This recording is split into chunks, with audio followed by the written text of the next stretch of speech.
A respiração celular é literalmente a economia de energia do nosso corpo.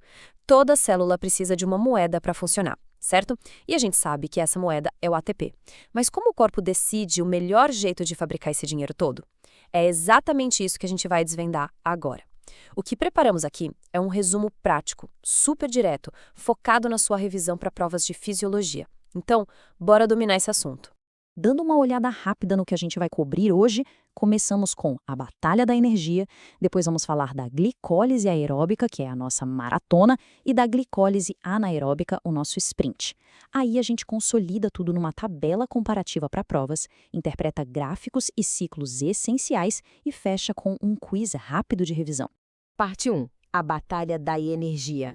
A regra número 1 é a seguinte: todas as células do corpo precisam de energia, seja para contrair um músculo, enviar um sinal nervoso ou simplesmente manter a casa em ordem. Só que elas precisam escolher o caminho metabólico com base no que tem à disposição naquele momento. Tem oxigênio? Como é a estrutura dessa célula? E olha, tudo começa na glicose. Esse é o ponto de partida universal. Um detalhe crucial para anotar aí: a glicose acontece no citosol da célula, tá? Não é dentro da mitocôndria. Nela, a gente pega uma molécula de glicose que tem 6 carbonos e quebra em 2 moléculas de piruvato, com 3 carbonos cada. Isso já gera um pouquinho de ATP, que é aquela energia imediata, e NADH, que funciona como um transporte de elétrons para os próximos passos. É a partir desse piruvato que os caminhos se dividem de verdade. Parte 2. Glicólise aeróbica, a maratona. Para entender a via aeróbica, imagina um maratonista. Para ele aguentar correr por horas a fio, ele precisa de um suprimento constante, bem regular de oxigênio. Na célula é a mesma coisa. Se a gente tem oxigênio sobrando e a célula tem mitocôndrias, aquele piruvato que acabamos de formar entra na mitocôndria e sofre uma oxidação completa. O oxigênio funciona como o recebedor final dos elétrons. Isso faz a mitocôndria trabalhar com uma eficiência absurda por muito tempo. É o cenário perfeito para um exercício moderado e longo, tipo uma corrida de longa distância ou uma caminhada. E para colocar essa eficiência em perspectiva, presta atenção nesse número: 38. A gente consegue gerar mais ou menos 38 moléculas de ATP a partir de uma única molécula de glicose quando todo o ciclo aeróbico é completado. É um pagamento massivo. O processo todo desmonta a glicose até sobrar só gás carbônico e água, liberando praticamente toda a energia que estava guardada ali. É um processo mais lento, claro, porque envolve muitas reações químicas, mas o retorno financeiro em energia, nossa, vale cada segundo. Parte 3. Glicólise anaeróbica, o sprint. Mas, e se faltar oxigênio? Ou se a célula simplesmente não tiver a fábrica necessária, que é a mitocôndria? Aí entra o nosso sprint. Contrastando com o maratonista, a via anaeróbica é para quando a gente precisa daquela energia instantânea, tipo para fugir de um perigo ou fazer um esforço explosivo. A necessidade de ATP dispara dezenas de vezes e o sangue simplesmente não consegue entregar oxigênio rápido o suficiente. Sem oxigênio, a via aeróbica trava. A solução genial do corpo: o próprio piruvato atua como recebedor dos elétrons, virando lactato. Isso destrava o sistema e faz a glicose continuar rodando numa velocidade insana, fornecendo energia na hora, sem nem dar tempo de respirar. É um verdadeiro botão de emergência. Só que essa velocidade tem um custo altíssimo. O rendimento da via anaeróbia é de apenas 2 moléculas de ATP líquidas por glicose. É uma diferença brutal comparado aos 38 da via aeróbica, concorda? Ou seja, você gasta um caminhão de glicose, seus estoques de glicogênio despencam e o acúmulo de lactato vai limitar o seu exercício a uns poucos minutos antes de a fadiga bater com tudo. Parte 4. Tabela comparativa para provas. Bom, analogias são ótimas, mas na hora do exame a gente precisa ser super tático e objetivo. O ponto-chave aqui é memorizar essa tabela passo a passo. Vamos lá. Presença de O2, a aeróbica precisa, a anaeróbica ocorre sem ele. Produtos finais: a maratona aeróbica quebra a glicose completamente até formar CO2 e água, o sprint anaeróbico para no lactato. Saldo de ATP, 38 contra 2, e por fim o tipo de célula. Tecidos lotados de mitocôndrias favorecem a via aeróbica. Já tecidos em esforço máximo, ou células que nem possuem mitocôndrias, tipo as hemácias, vivem da anaeróbica.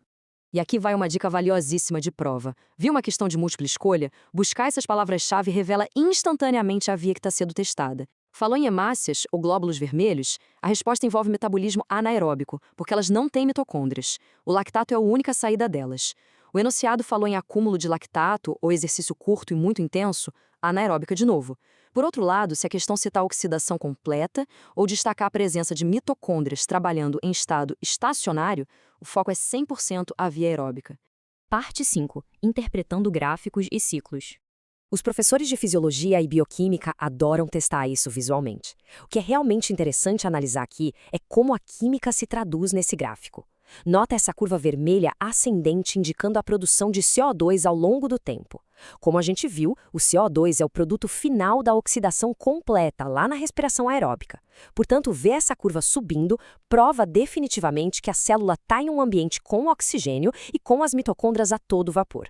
Se não houvesse oxigênio, a curva estaria reta lá embaixo, quase sem produzir CO2 nenhum. Avançando para ver como isso se desenrola sistemicamente, vamos falar do famoso ciclo de Cori. Lembra que o sprint anaeróbico produz lactato no músculo? Pois é, ele não pode ficar acumulado lá para sempre. O músculo joga esse lactato na corrente sanguínea. Aí entra o fígado, que é tipo a grande usina de reciclagem do corpo. Ele capta esse lactato e, num processo chamado gliconeogênese, gasta energia para transformar ele de volta em glicose nova. Essa glicose fresquinha é enviada de volta ao sangue para o músculo usar novamente. É um sistema brilhante de reciclagem que conecta o músculo em esforço com o fígado trabalhando para manter o equilíbrio. Parte 6. Quiz rápido de revisão.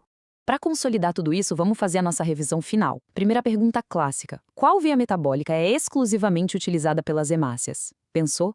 A resposta é a glicólise anaeróbica. O motivo é simples. Hemácias maduras não têm mitocôndrias, então são incapazes de realizar a respiração aeróbica, dependendo puramente do lactato para conseguir seus 2 ATPzinhos.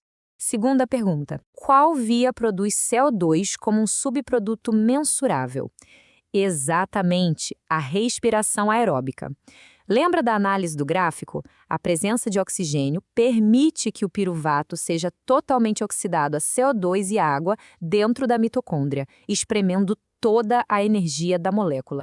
Terceira pergunta. O que se acumula no músculo esquelético durante um sprint super intenso? A resposta é o lactato. Como o oxigênio não acompanha a demanda explosiva, a via anaeróbica assume e transforma o piruvato em lactato para manter a máquina funcionando. Lactato esse que, claro, vai ser reciclado no fígado depois pelo ciclo de Cori. E para a gente encerrar, deixa aqui um pensamento provocativo. Se a biologia humana é projetada ao redor daquela eficiência monumental de 38 ATPs que o oxigênio fornece, imagina só a fragilidade do sistema se os nossos órgãos vitais dependessem apenas do mecanismo de emergência de 2 ATPs. O cérebro humano, por exemplo, tem estoques minúsculos de energia. Ele depende absolutamente do fluxo contínuo da via aeróbica. Sem essa eficiência, a nossa sobrevivência seria contada em minutos, literalmente. Isso evidencia o quão vital é o metabolismo para a nossa existência. Bom, espero que esse resumo prático ajude muito na retenção desse conteúdo. Desejo excelentes estudos, grandes resultados nas suas provas e até a próxima análise.